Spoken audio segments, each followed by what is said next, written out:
Hello students, welcome to नैन्स chemistry channel. आज हम करेंगे ऑर्गेनिक केमिस्ट्री का second chapter start, mechanism of organic reaction. ये चैप्टर हम डायरेक्ट बुक से पढ़ेंगे क्योंकि इसके मेन कंसेप्ट जो है वो पहले मैं डिस्कस कर चुकी हूँ स्ट्रक्चर एंड बॉन्डिंग चैप्टर में, और ये चैप्टर जल्दी खत्म हो जाए इसलिए मैं डायरेक्ट इसको बुक से पढ़ाऊंगी क्योंकि यहाँ पे लिखने में बहुत ज्यादा टाइम चला जाएगा।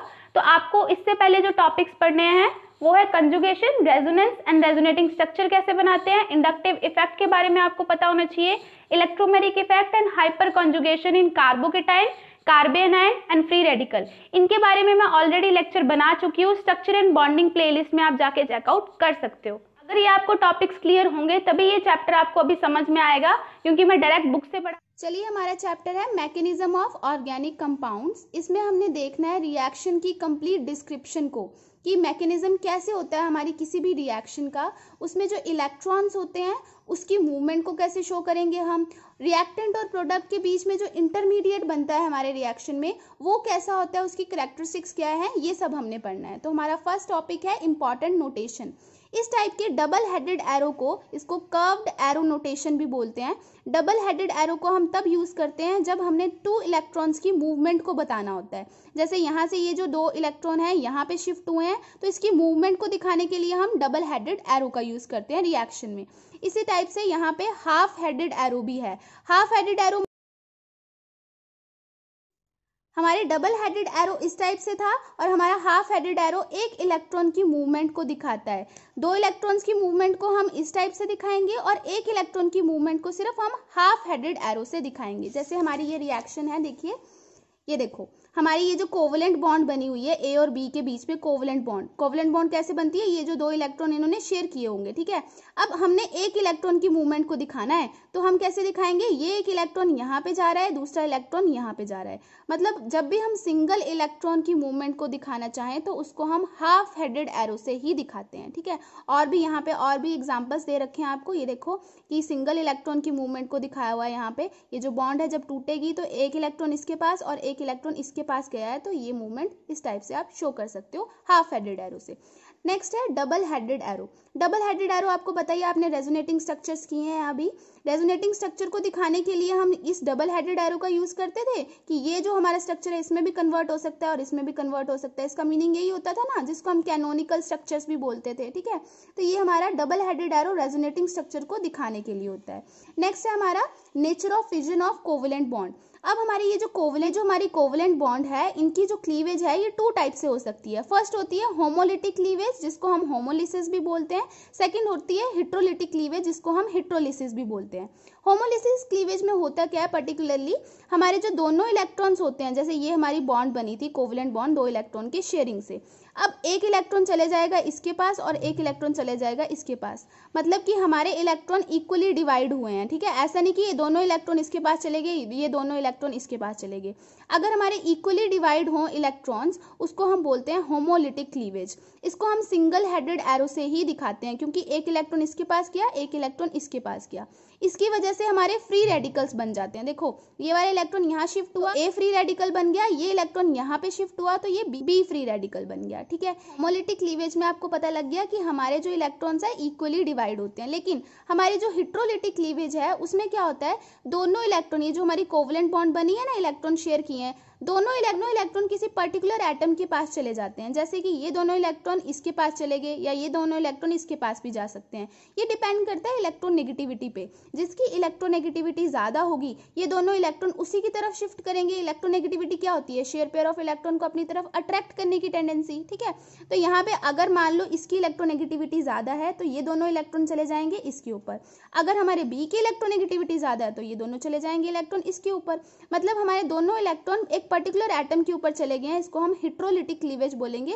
मतलब हमारे इलेक्ट्रॉन में डिवीजन जो हुई है वो सेम नहीं हुई है, हमारी जो क्लीवेज हुई है बॉन्ड की, इलेक्ट्रॉन डिवाइड हुए हैं वो दोनों एटम में इक्वली नहीं बटे हैं, एक एटम दोनों इलेक्ट्रॉन अपने साथ लेके चला गया, ठीक है। अब हमारी जब हेट्रोलिटिक क्लीवेज होती है तो हमारे आयंस बनते हैं। देखो जहां पे हमारे इलेक्ट्रॉन जाएंगे वहां पे नेगेटिव चार्ज आएगा और जिस एटम से हमारे इलेक्ट्रॉन गए हैं, ये जो इलेक्ट्रॉन्स थे वो इस एटम के भी तो थे, ठीक है, शेयर किया हुआ था ना इन्होंने, तो यहाँ से इसके पास से इलेक्ट्रॉन चले गए हैं, उसकी वजह से यहाँ पे पॉजिटिव चार्ज आएगा। तो यहाँ पे पॉजिटिव चार्ज, हमेशा याद रखना जिस साइड को एरो होता है वहाँ पे हमारा नेगेटिव चार्ज होता है और जहाँ से हमारे इलेक्ट्रॉन जाते हैं वहाँ पे पॉजिटिव चार्ज आता है, ठीक है। इस टाइप से हमारे आयंस बन जाते हैं, ठीक। अब बात करते हैं हम होमोलिटिक फिजन और हेटेरोलिटिक फिजन के लिए हमें कितनी एनर्जी चाहिए होती है। तो हमेशा याद रखना होमोलिटिक क्लीवेज के लिए हमें लेस एनर्जी चाहिए होती है, वो हमारी इजीली हो जाती है as compare to heterolytic cleavage, क्योंकि दोनों इलेक्ट्रॉन हमारे एक एटम के पास जाने हैं, ठीक है।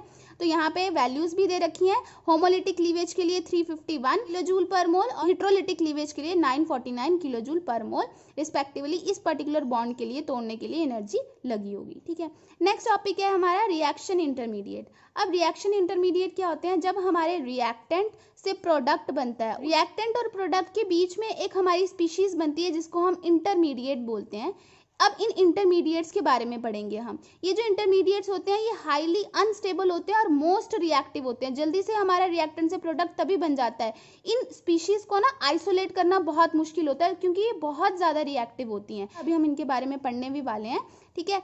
और इनको आइसोलेट करना भी बहुत मुश्किल होता है। कई बार तो हम आइसोलेट कर पाते हैं लेकिन कई बार हम इसको आइसोलेट भी नहीं कर पाते क्योंकि ये बहुत ज़्यादा रिएक्टिव स्पीशीज होती हैं, ठीक है। तो सबसे पहले हम इंटरमीडिएट पढ़ते हैं कार्बोकेटाइंस।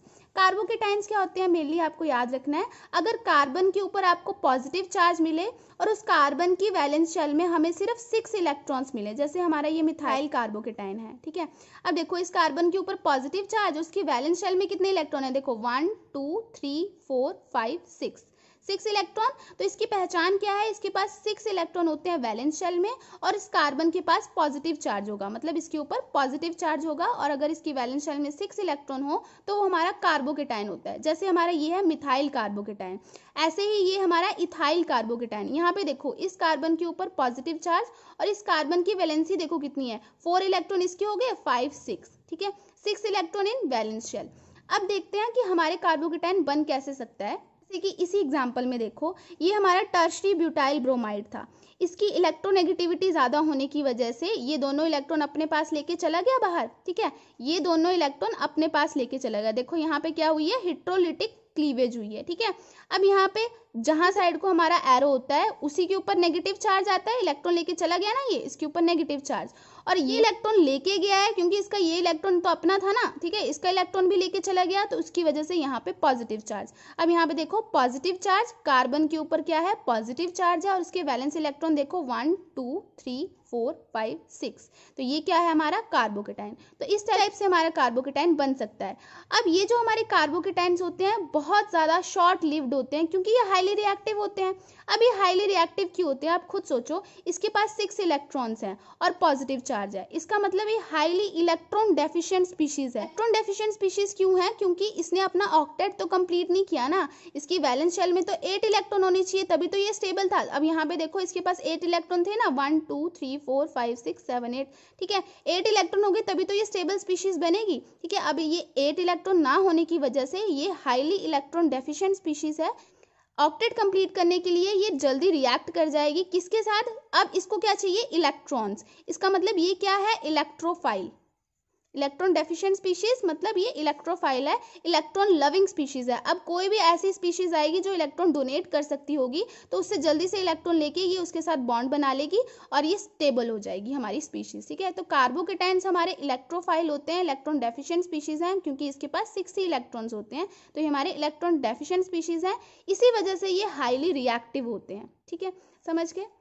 अब बात करते हैं ये हमारे कार्बोकेटाइन बनते कैसे हैं। सबसे पहले डायरेक्ट आयोनाइजेशन से बन सकते हैं, जैसे कि हमारी ये है, यहाँ पे देखो अगर हम टर्शरी ब्यूटाइल क्लोराइड को पोलर मीडियम में रखेंगे, पोलर मीडियम की वजह से और भी ज़्यादा जल्दी हमारा जो क्लोरीन है यहाँ से इलेक्ट्रॉन लेगा, इसकी इलेक्ट्रोनेगेटिविटी ज़्यादा है, शेयर पेयर ऑफ इलेक्ट्रॉन को अपनी तरफ अट्रैक्ट करेगा। जहाँ पे एरो होता है मैंने बताया वहाँ पे नेगेटिव चार्ज होता है और जहाँ से इलेक्ट्रॉन गए होते हैं उसके ऊपर पॉजिटिव चार्ज आता है। तो यहाँ पे CH3 positive, CH3 thrice positive और Cl नेगेटिव आएगा क्योंकि ये जो 2 इलेक्ट्रॉन्स है ये शिफ्ट हो गया हमारे क्लोरीन एटम के ऊपर। तो यहाँ पे कार्बोकेटाइन जनरेट हो गया, इसको हम टर्शरी ब्यूटाइल कार्बोकेटाइन बोलेंगे। इसकी भी वैलेंसी आप देख सकते हो, ये देखो इसको मैं अगर खोल के लिखूँ यहाँ पे C पॉजिटिव और ये CH3 CH3 और CH3, इस तरह से हमारा कंपाउंड बना है। तो इसके भी देखो 1 2 3 4 5 6 इलेक्ट्रॉन्स है वैलेंस शेल में और पॉजिटिव चार्ज। तो ये हमारा क्या है, कार्बोकेटाइन। इसको हम नाम देंगे टर्शरी ब्यूटाइल कार्बोकेटाइन, क्योंकि ये टर्शरी ब्यूटाइल ग्रुप ही तो है हमारा, ठीक है। ऐसे ही एलाइल क्लोराइड में भी ये जो क्लोरीन है इसकी इलेक्ट्रोनेगेटिविटी ज्यादा, ये दोनों इलेक्ट्रॉन अपने साथ लेके चला जाएगा बाहर और यहाँ पे आ जाएगा पॉजिटिव चार्ज। तो हमारा ये एलाइल कार्बोकेटाइन बन गया, ठीक है। इस टाइप से हमारा कार्बोकेटाइन बन सकता है। सेकंड मेथड है by the protonation of unsaturated compounds. अगर हम अनसैचुरेटेड कंपाउंड्स क्या होते हैं, सबसे पहले जिनके पास double bond and triple bond हो, ठीक है। तो हमारे जो अनसैचुरेटेड कंपाउंड्स है अगर उनकी प्रोटोनेशन कर दी जाए तब भी हमारा कार्बोकेटाइन जनरेट हो सकता है। अगर आपको इससे कुछ याद आ रहा हो, हमने इलेक्ट्रोमेरिक इफेक्ट पढ़ा था। इलेक्ट्रोमेरिक इफेक्ट में अटैकिंग रिएजेंट जब आता था हमारा, ये ई पॉजिटिव इफेक्ट है ना, ई प्लस इफेक्ट है ना ये हमारा, जब हमारा अटैकिंग रिएजेंट आता था तो ये जो हमारे पाई इलेक्ट्रॉन जो लूजली बाउंड होते थे एक एटम के ऊपर शिफ्ट हो जाते थे अकॉर्डिंग टू देयर स्टेबिलिटी। अब देखो ये जो हमारे एक्चुअल में रिएक्शन कैसे हुई है, CH डबल बॉन्ड CH2, ये है ना, ये जो हमारे पाई इलेक्ट्रॉन है जैसे अटैकिंग रिएजेंट आया ये जो हमारे पाई इलेक्ट्रॉन यहाँ पे शिफ्ट हो गए। अब ये पाई इलेक्ट्रॉन यहाँ पे क्यों नहीं शिफ्ट हुए, क्योंकि जो हमारा कार्बोकेटाइन इसके बाद अगर ये यहाँ पे शिफ्ट हो जाएंगे तो हमारा जो कार्बोकेटाइन बनेगा वो सेकेंडरी कार्बोकेटाइन बनेगा, ठीक है। अब सबसे पहले मैं आपको बता देती हूँ, यहाँ पे अगर शिफ्ट हो जाएंगे तो क्या होगा, देखो RCH। अब ये एरो हमारा इस साइड है, इसका मतलब कि यहाँ पे तो पहली बात तो सिंगल बॉन्ड आएगी, ये तो हमारे 2 इलेक्ट्रॉन यहाँ चले गए ना, तो यहाँ पे CH2 यहाँ पे नेगेटिव, ठीक है। 2 इलेक्ट्रॉन है ये हमारे यहाँ शिफ्ट किए। अब जहां से हमारे इलेक्ट्रॉन गए हैं उसके ऊपर क्या आ जाता है, पॉजिटिव चार्ज। अब ये जो नेगेटिव है और ये जो पॉजिटिव है इनमें अट्रैक्शन होगी तो हमारा H पॉजिटिव चले जाएगा इसके पास, ठीक है, ये चले जाएगा इसके पास। इन्होंने अच्छे से बताया नहीं हुआ था तो मैं आपको यहाँ पे बता देती हूँ, ठीक है। अब देखो यहाँ पे ये जो H पॉजिटिव है इसके पास चले जाएगा तो ये क्या बन जाएगा, CH3, तो यहाँ पे बन गया CH3 और CH के ऊपर positive charge as it is है, तो ये भी हमारा एक कार्बोकेटाइन बन गया। अब सेकेंडरी कार्बोकेटाइन ज्यादा स्टेबल होता है एज कम्पेयर टू प्राइमरी, अभी हम ये पढ़ेंगे भी क्यों। तो इस वजह से जो हमारे पाई इलेक्ट्रॉन्स है वो यहाँ पे शिफ्ट हुए, यहाँ पे शिफ्ट नहीं हुए, ठीक है, समझ के। अगर वो यहाँ पे शिफ्ट हो जाते तो हमारा प्राइमरी कार्बोकेटाइन बन जाता, ठीक है। ये हमने इलेक्ट्रोमेरिक इफेक्ट में पढ़ा भी है, जिन्होंने पढ़ा है उनको इजिली समझ में आ जाएगा। नेक्स्ट पे भी ऐसे होगा, हमारे ये जो पाई इलेक्ट्रॉन अटैकिंग रिएजेंट देख के ये पाई इलेक्ट्रॉन है यहाँ पे शिफ्ट हो जाएंगे, क्योंकि वैसे भी ये ऑक्सीजन की इलेक्ट्रोनेगेटिविटी ज्यादा है तो अपनी तरफ अट्रैक्ट तो करेगा ही, ठीक है। तो ये इलेक्ट्रॉन यहाँ पे शिफ्ट होंगे जिसकी वजह से यहाँ पे नेगेटिव चार्ज और नेगेटिव एंड पॉजिटिव में अट्रैक्शन होकर OH बॉन्ड बन जाएगी और यहाँ पे आ जाएगा पॉजिटिव चार्ज, ठीक है। ये दोनों इलेक्ट्रॉन यहाँ पे जाएंगे, सेम टू सेम ऐसा ही मैकेनिज्म है, ठीक है। ये सब मैंने इलेक्ट्रोमेरिक इफेक्ट में समझाया हुआ है इसलिए मैं ज्यादा डिटेल में इसको नहीं समझा रही, ठीक है। तो यहाँ पे फिर से हमारा कार्बोकेटाइन जनरेट हो गया और इसी टाइप से यहाँ पे भी हमारा कार्बोकेटाइन जनरेट हो जाएगा, ठीक है। ये हमारे फिर से पाई इलेक्ट्रॉन यहाँ पे शिफ्ट होंगे जिसकी वजह से नेगेटिव एंड पॉजिटिव में इंटरेक्शन होगी और यहाँ पे पॉजिटिव चार्ज आ जाएगा, क्योंकि यहाँ से हमारे इलेक्ट्रॉन गए थे ना यहाँ पे, ठीक है। तो यहाँ पे पॉजिटिव और यहाँ पे नेगेटिव आया था, समझ गए। नेक्स्ट है from compounds containing an atom with lone pair of electron, वहां से भी हम कार्बोकेटाइन जनरेट कर सकते हैं। जैसे देखो हमारा जो अल्कोहल है कि ऑक्सीजन के ऊपर क्या है, लोन पेयर्स। अल्कोहल वैसे भी बेसिक है तो हाइड्रोजन को तो ये अपने साथ लेके ही जाएगा, ठीक है। तो ऑक्सीजन के लोन पेयर हमारे हाइड्रोजन को डोनेट होंगे, हाइड्रोजन के साथ इसकी बॉन्ड बन जाएगी, ठीक है। तो ये हमारा प्रोटोनेटेड अल्कोहल बन गया। अब हमें पता है वाटर इजिली रिएक्शन में से निकल जाता है, तो यहाँ पे क्या होगा, वैसे भी ऑक्सीजन के ऊपर पॉजिटिव चार्ज है। ऑक्सीजन क्या है, इलेक्ट्रोनेगेटिव एटम है, उसके ऊपर से पॉजिटिव चार्ज। ऑक्सीजन तो पहले ही इलेक्ट्रॉन खींचता है क्योंकि उसने इलेक्ट्रॉन शेयर किए होते हैं, वहां से इलेक्ट्रॉन खींचता है पहले से, ऊपर से उसके ऊपर पॉजिटिव चार्ज आ गया तो और इलेक्ट्रॉन खींचेगा। तो यहाँ से ये दोनों इलेक्ट्रॉन अपनी तरफ अट्रैक्ट करेगा, जिसकी वजह से यहाँ पे ये पॉजिटिव चार्ज तो इसका न्यूट्रल हो जाएगा और H2 हमारा बाहर निकल जाएगा, H2O हमारा बाहर निकल जाएगा। अब ये इलेक्ट्रॉन यहाँ पे गए हैं, यहाँ पे इलेक्ट्रॉन की कमी, तो यहाँ पे पॉजिटिव चार्ज, जो हमारा कार्बोकेटाइन बन गया है, ठीक है। हमेशा याद रखना ये जो R होता है ना, ये हमारा एल्काइल ग्रुप होता है। एल्काइल का मतलब क्या होता है, CH3 ग्रुप हो गया, CH3 CH2, ऐसे ही हमारे बड़े बड़े ग्रुप्स होते हैं ना, CH3 CH2 CH2, ये हमारे एल्काइल ग्रुप्स होते हैं, ठीक है। समझ के, एल्काइल ग्रुप जहां भी R लिखा हो ना, इसका मतलब होता है हमारा एल्काइल ग्रुप। एल्काइल का मतलब CH3 CH2 ये सारे ग्रुप्स लगे हुए हैं, यहाँ पे कुछ भी लगा हो सकता है, CH3 भी लगा हो सकता है, CH3 CH2 भी लगा हो सकता है, कुछ भी लगा हो सकता है, ठीक है। ऐसे ही कई बार AR लिखा होता है, उसका मतलब होता है एराइल ग्रुप, मतलब हमारी एरोमेटिक रिंग लगी होगी उसके साथ, ठीक है। इन ग्रुप्स का मतलब ये होता है। नेक्स्ट हमारा ईथर, यहाँ पे भी ऑक्सीजन के पास इलेक्ट्रॉन है, इसको डोनेट करेगा, अपने साथ ले जाएगा, प्रोटोनेटेड ईथर बनेगा। फिर से ये हमारा ये जो ऑक्सीजन के ऊपर पॉजिटिव चार्ज आ गया तो इलेक्ट्रॉन अपनी तरफ खींचेगा ये, तो उसकी वजह से जहां से हमारे इलेक्ट्रॉन गए होते हैं, पहली बात तो ये हमारा पॉजिटिव चार्ज न्यूट्रल हो जाएगा, ROH हमारा बाहर निकल जाएगा, और जहां से हमारे इलेक्ट्रॉन जाते हैं उस एटम के ऊपर पॉजिटिव चार्ज आता है, तो हमारा ये कार्बोकेटाइन बन जाएगा। नेक्स्ट है by the decomposition of diazonium salt. अब आपको पता है डाइजोनियम सॉल्ट क्या होता है, RN2 यहाँ पे पॉजिटिव आ जाता है और हमारा Cl नेगेटिव, इस तरह से कॉम्प्लेक्स बनता है। अब इस R की जगह AR भी हो सकता है, मतलब CH3CH2 की जगह यहाँ पे एरोमेटिक रिंग भी लगी हो सकती है। अब आपने अमाइंस वाले चैप्टर में +2 में पढ़ाई होगा, जब हम प्राइमरी अमाइन की रिएक्शन HNO2 के साथ करवाते हैं तो हमें यहाँ पे एक बात ध्यान रखना, यहाँ से मैंने Cl लिख दिया, यहाँ पे X नेगेटिव होता है, यहाँ पे कुछ भी हो सकता है, Cl भी हो सकता है, Br भी हो सकता है, I भी हो सकता है, ठीक है, जरूरी नहीं है यहाँ पे Cl हो, वो डिपेंड करता है कि रिएक्शन में हमने कंडीशन कैसी डाली है। आपको ये सब अभी नहीं पढ़ना, आपने सिर्फ इतना ध्यान रखना है। अगर हम डाइजोनियम के टाइन में यहाँ पे देखो फिर से हमारा जो पॉजिटिव चार्ज है मोस्ट इलेक्ट्रोनेगेटिव स्पीशीज के ऊपर है, ये चाहेगा मेरा पॉजिटिव चार्ज न्यूट्रल हो जाए, तो इससे इलेक्ट्रॉन ये खींच के अपने पास ले जाएगा, और यहाँ पे जो पॉजिटिव चार्ज है वो न्यूट्रल हो जाएगा, N2 मॉलिक्यूल हमारा बाहर निकल गया, और यहाँ से हमारे इलेक्ट्रॉन गए हैं, उसकी वजह से यहाँ पे पॉजिटिव चार्ज आ जाएगा, तो ये भी हमारा कार्बोकेटाइन बन गया। ओके, अब है by the action of super acid on alkyl fluoride.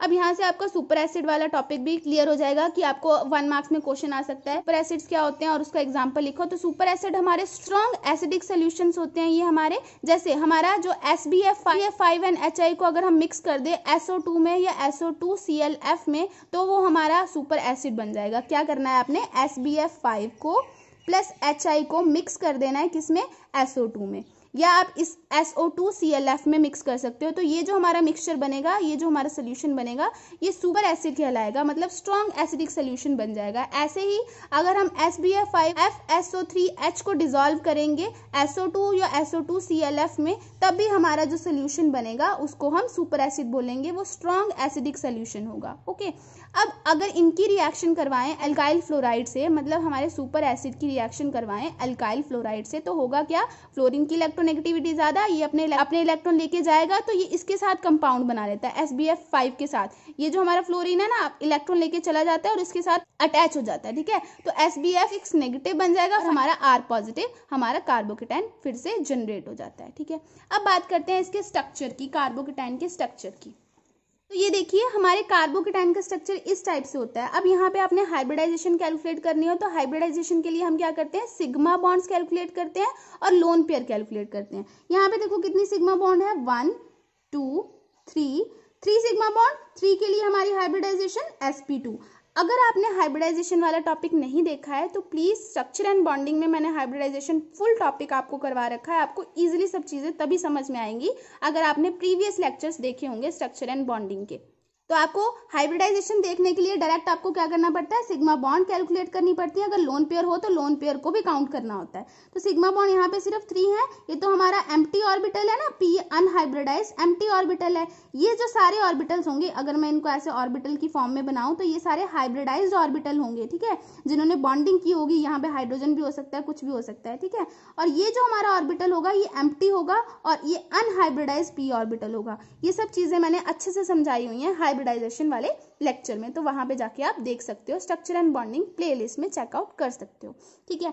अब देखो sp2 के लिए हमारी ज्योमेट्री क्या होती थी, ट्रायंगुलर प्लेनर। तो यहाँ पे ट्रायंगुलर प्लेनर हमारी ज्योमेट्री बनी हुई है। तो हमारा जो कार्बोकेटाइन होता है उसकी हाइब्रिडाइजेशन sp2 होती है और प्लेनर ज्योमेट्री होती है, आप ऐसे लिख सकते हो, ठीक है। और ज्योमेट्री यहाँ पे बना के बताई हुई हो। और इन दोनों में एंगल, ये जो हमारा एंगल होता है ना, ये 120 डिग्री का होता है, ठीक है। ये सब बातें तो आपको पता है ऑलरेडी। sp2 हाइब्रिडाइजेशन के लिए यहाँ पे 120 डिग्री का एंगल होगा। ट्रायंगुलर प्लेनर हमारी ज्योमेट्री होगी, ठीक है। तो कार्बोकेटाइन की हमारी कैरेक्टरिस्टिक्स क्या होंगी, sp2 हाइब्रिडाइज होता है, प्लेनर ज्योमेट्री होती है, और क्या बोल सकते हो, ये हमारी इलेक्ट्रॉन डेफिशिएंट स्पीशीज होती हैं, उसकी वजह से ये इलेक्ट्रोफाइल्स होते हैं। ये बात आपने हमेशा याद रखनी है। इलेक्ट्रोफाइल का मतलब इलेक्ट्रॉन लविंग स्पीशीज, मतलब ये इलेक्ट्रॉन चाहती हैं, क्योंकि इलेक्ट्रॉन डेफिशिएंट होती है ना, इसके पास 6 इलेक्ट्रॉन्स होते हैं वैलेंस शेल में, 8 तो करना चाहता है ये, ठीक है। तो बस ये चीजें इसके बारे में आपने याद रखनी है।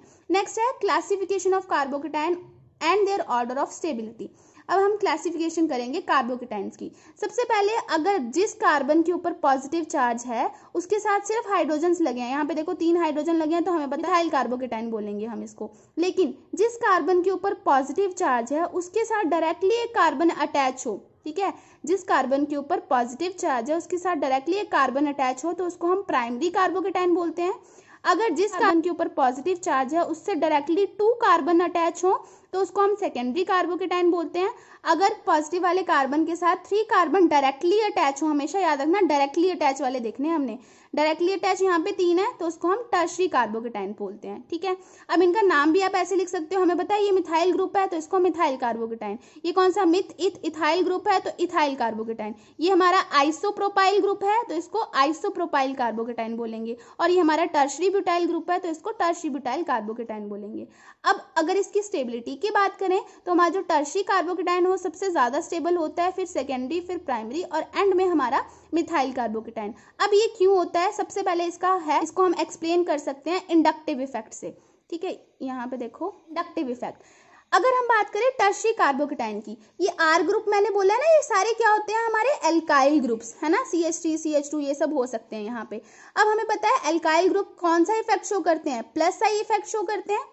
अब यहाँ पे प्लस आई इफेक्ट का मतलब क्या है, ये इलेक्ट्रॉन डोनेट करते हैं, इलेक्ट्रॉन रिलीज करते हैं।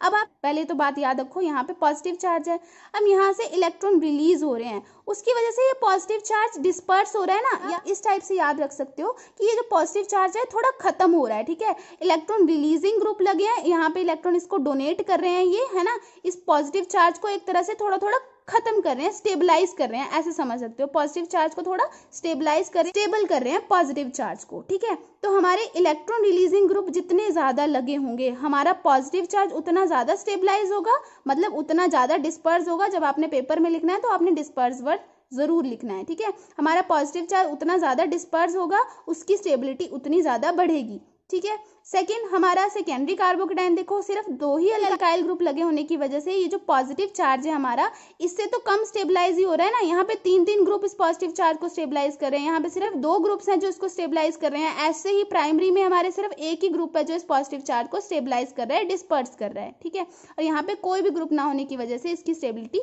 सबसे लेस होती है, ठीक है। इंडक्टिव इफेक्ट समझ में आ गया। अगर आपके कार्बोकेटाइन के साथ प्लस आई इफेक्ट शो करने वाला कोई भी ग्रुप लगा होगा उसकी वजह से पॉजिटिव चार्ज डिस्पर्स होगा, जिसकी वजह से स्टेबिलिटी उस पर्टिकुलर कार्बोकेटाइन की बढ़ेगी। एक और बात याद रखना, इस कार्बोकेटाइन के साथ अगर ऐसा ग्रुप अटैच होता जो माइनस आई इफेक्ट शो करे, मतलब इलेक्ट्रॉन विड्रॉइंग ग्रुप अटैच होता, तो क्या होना था यहाँ पे, तो ये जो हमारा कार्बोकेटाइन का ये जो ऑर्डर है बिल्कुल रिवर्स हो जाना था। क्यों रिवर्स हो जाना था, क्योंकि देखो अगर यहाँ पे इलेक्ट्रॉन विड्रॉइंग ग्रुप लगे होते, ठीक है, 3 इलेक्ट्रॉन विड्रॉइंग ग्रुप लगे होते, तो क्या होना था, ये जो हमारा पॉजिटिव चार्ज है और भी ज्यादा इंटेंसिफाई हो जाता। इंटेंसिफाई का मतलब ये पॉजिटिव चार्ज और भी बढ़ जाता है, इसके पास तो इलेक्ट्रॉन की कमी ऑलरेडी है, और यहाँ पे अगर हम 3 ग्रुप ऐसे लगा देते जिसका माइनस आई इफेक्ट होता, मतलब इलेक्ट्रॉन विड्रॉइंग ग्रुप लगा देते यहाँ पे, उसकी वजह से पॉजिटिव चार्ज और भी बढ़ जाता है, यहाँ पे इलेक्ट्रॉन की कमी ऑलरेडी है और इससे इलेक्ट्रॉन और भी ज्यादा छीन रहे हैं, यहाँ पे इसकी स्टेबिलिटी लेस हो जानी थी,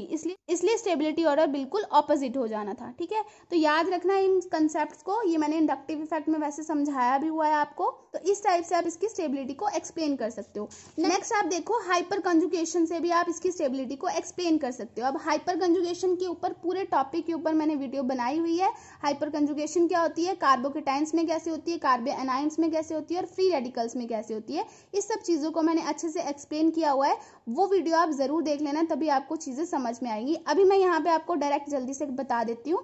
हमारे हाइपर कंजुगेशन मतलब नो बॉन्ड रेजोनेंस। अब नो बॉन्ड रेजोनेंस क्या होती है, इसको डिटेल में जानने के लिए आप वीडियो देख सकते हो स्ट्रक्चर एंड बॉन्डिंग चैप्टर की प्लेलिस्ट में।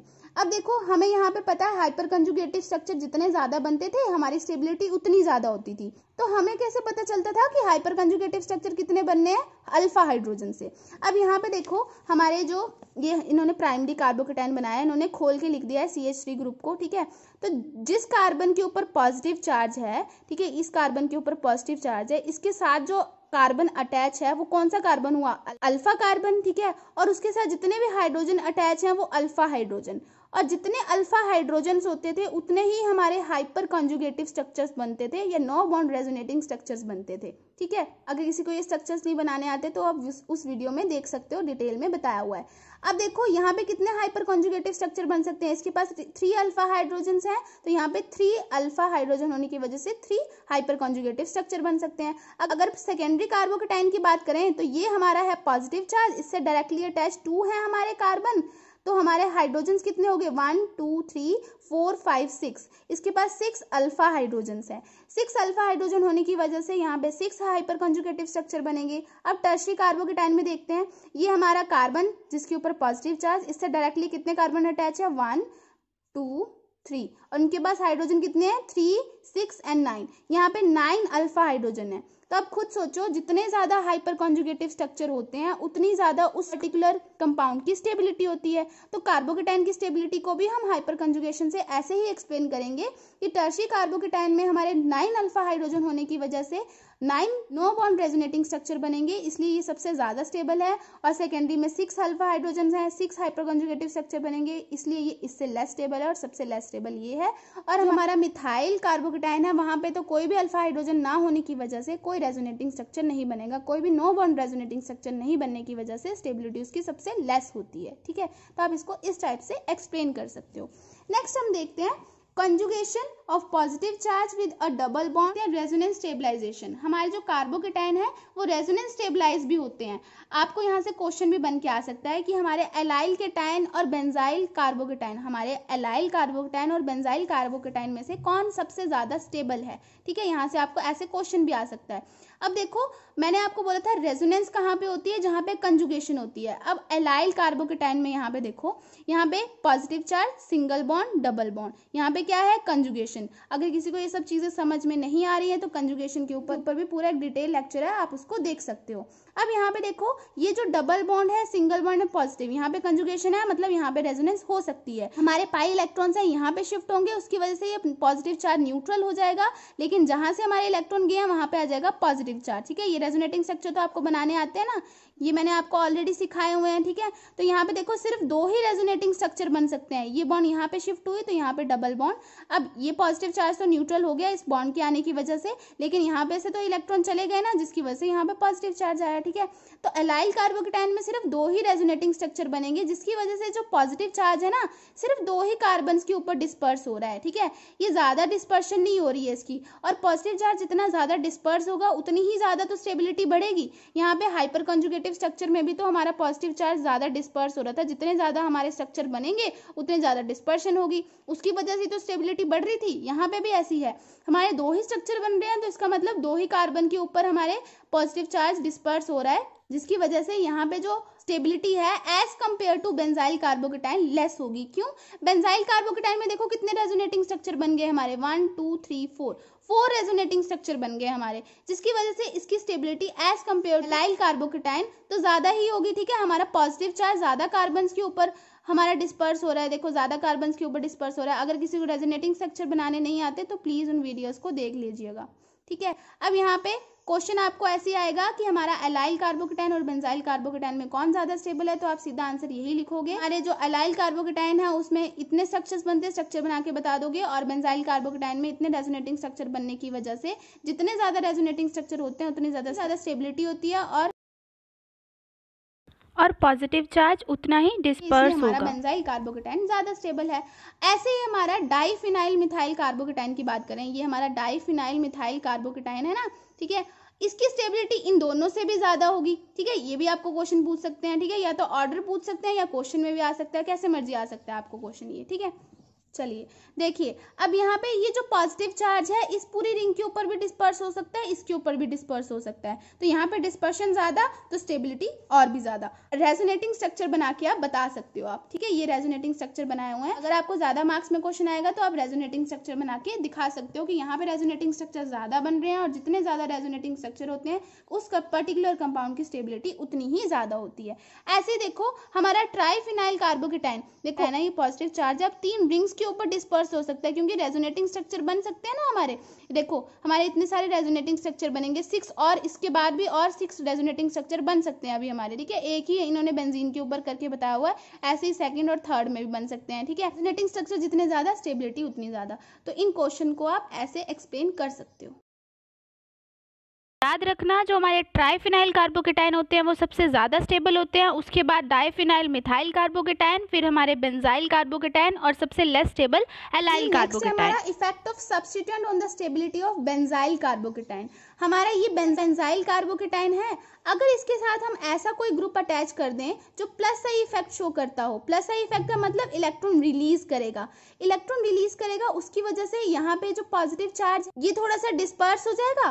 पॉजिटिव चार्ज डिस्पर्स होने की वजह से यहाँ पे स्टेबिलिटी सबसे ज्यादा होगी, या आप बोल सकते हो पॉजिटिव चार्ज थोड़ा सा यहाँ पे कार्बन के ऊपर से थोड़ा सा खत्म हो रहा है। मैंने आपको बोला था ना, थोड़ा याद रखने के लिए आप ऐसे भी समझ सकते हो कि पॉजिटिव चार्ज थोड़ा सा यहाँ पे खत्म हो रहा है, क्योंकि यहाँ पे इलेक्ट्रॉन रिलीज हो रहे हैं, इसको इलेक्ट्रॉन चाहिए और ये इलेक्ट्रॉन यहाँ पे इसको दे रहा है रेजोनेंस के थ्रू, ठीक है। ऐसे भी लिख सकते हो यहाँ पे इलेक्ट्रॉन रिलीजिंग ग्रुप लगे होने की वजह से ये जो पॉजिटिव चार्ज है ये स्टेबलाइज हो जाएगा, जिसकी वजह से ये जो कार्बोकेटाइन है हमारा पूरा सबसे ज्यादा स्टेबल होगा। अब इस कार्बोकेटाइन की बात करें अगर हम, बेंजाइल कार्बोकेटाइन में कोई भी ग्रुप ऐसा अटैच नहीं है जो इस पॉजिटिव चार्ज को थोड़ा स्टेबलाइज कर दे। यहाँ पे इस पॉजिटिव चार्ज को थोड़ा स्टेबलाइज करने के लिए इलेक्ट्रॉन रिलीजिंग ग्रुप लगा हुआ था, ठीक है। इस पॉजिटिव को इलेक्ट्रॉन चाहिए थे तो इलेक्ट्रॉन रिलीजिंग ग्रुप लगा हुआ था, इसको स्टेबलाइज कर रहा था, लेकिन यहाँ पे तो कोई ग्रुप लगा ही नहीं है, तो इसकी वजह से ज्यादा स्टेबल होगा। इसकी बात करें इस बेंजाइल कार्बोकेटाइन में, देखो हमारा NO2 ग्रुप लगा। NO2 क्या शो करता है? माइनस आई इफेक्ट शो करता है। अब माइनस आई इफेक्ट का मतलब इलेक्ट्रॉन ये विड्रॉ करेगा थ्रू रेजोनेंस, रेजोनेंस के थ्रू यहाँ से इलेक्ट्रॉन और भी ले लेगा, जिसकी वजह से ये पॉजिटिव चार्ज इंटेंसिफाई हो जाएगा, पॉजिटिव चार्ज और भी ज्यादा बढ़ने लग जाएगा, जिसकी वजह से इसकी स्टेबिलिटी बहुत कम हो जाएगी। अगर हमारा प्लस आई इफेक्ट शो करने वाला ग्रुप लगा होगा तो वहां पे स्टेबिलिटी बढ़ेगी, और जहां पे माइनस आई इफेक्ट शो करने वाला ग्रुप लगा होगा वहां पे स्टेबिलिटी डिक्रीज होगी। अब बात करते हैं instability of vinyl and phenyl carbocations की। अब हमारे जो विनाइल कार्बोकेटाइन है और फिनाइल कार्बोकेटाइन है, अब यहाँ पे देखो रेजोनेंस नहीं ना हो सकती, जिसकी वजह से स्टेबिलिटी बढ़ेगी नहीं।